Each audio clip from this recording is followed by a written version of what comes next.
MMOs are a staple of PC gaming. Love them or hate them, a lot of people love playing these MMOs, especially in Asia. I actually come from an MMORPG background, so like yeah, there's that too. There are quite a few MMORPGs available on Steam, just not World of Warcraft. But the Steam Deck is a different story, as many of these MMOs have anti-cheat. So we're going to look at some that actually run on Linux, as well as the Steam Deck.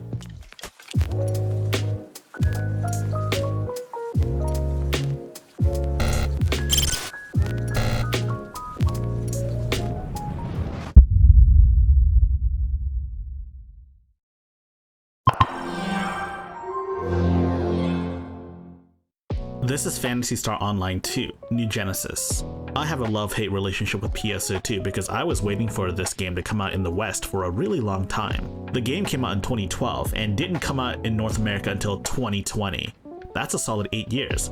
I graduated high school and college in that amount of time, so like yeah, a really long time. And of course I totally forgot about it until I thought about making an MMORPG video, so like yeah. Anyways, how does it run? Well, it runs at 60 FPS sometimes. Other times it just spikes like hell.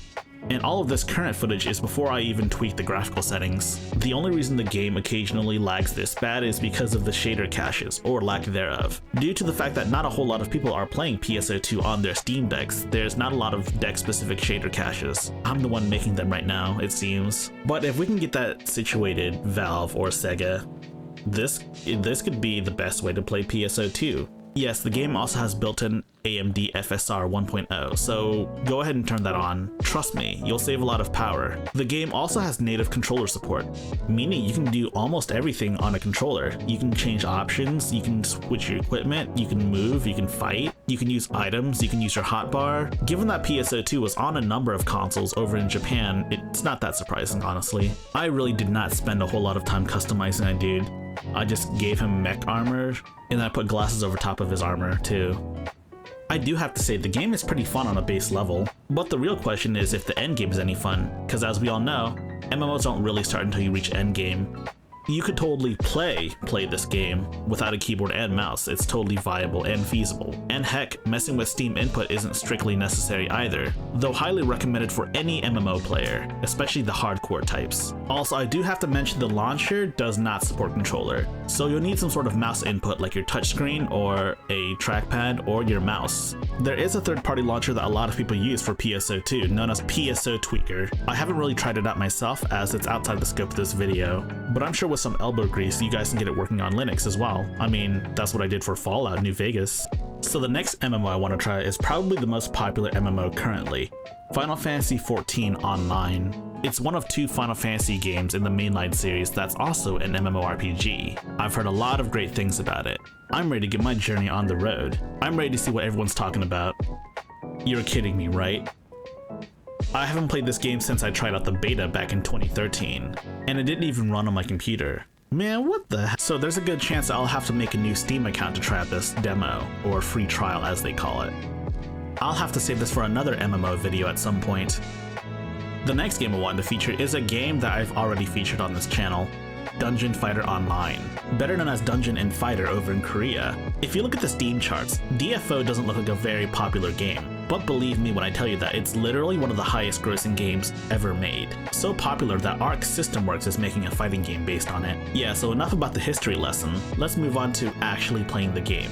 If you recall last time, the game didn't load properly. The game would kick me out as soon as I agreed to the terms and conditions. The good news is that I managed to get it to load somehow.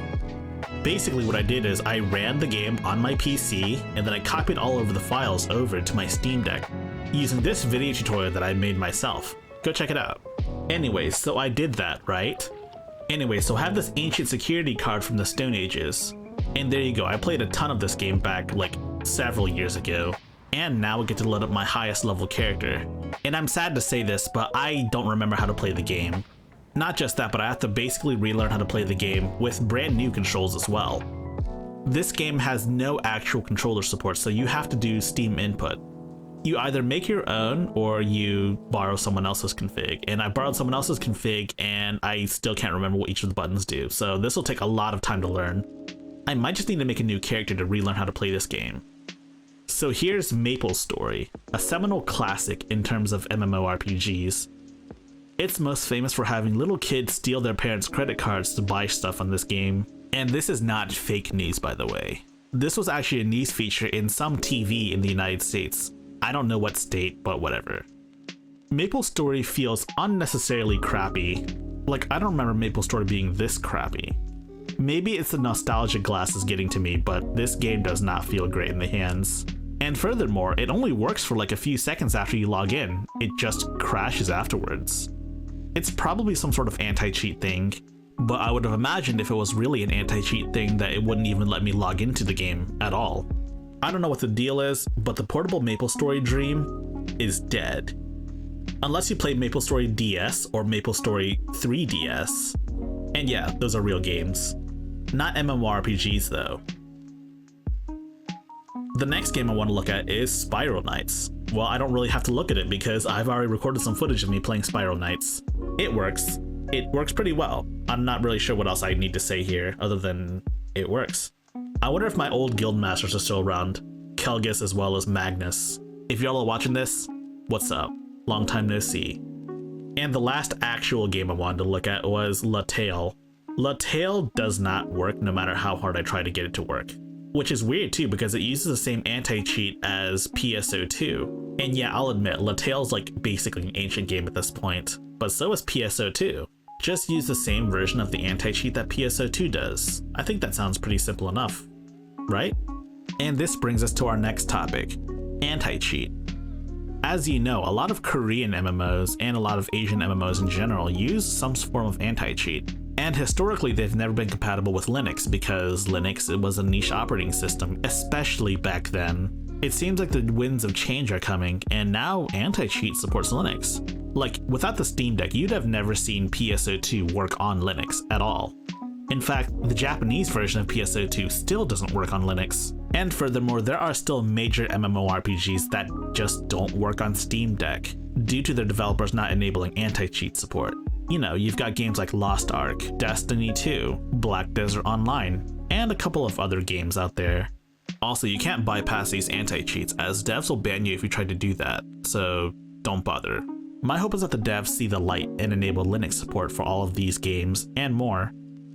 So if you like my content, please like, subscribe, share with your friends, join my Discord server, and also enable notifications.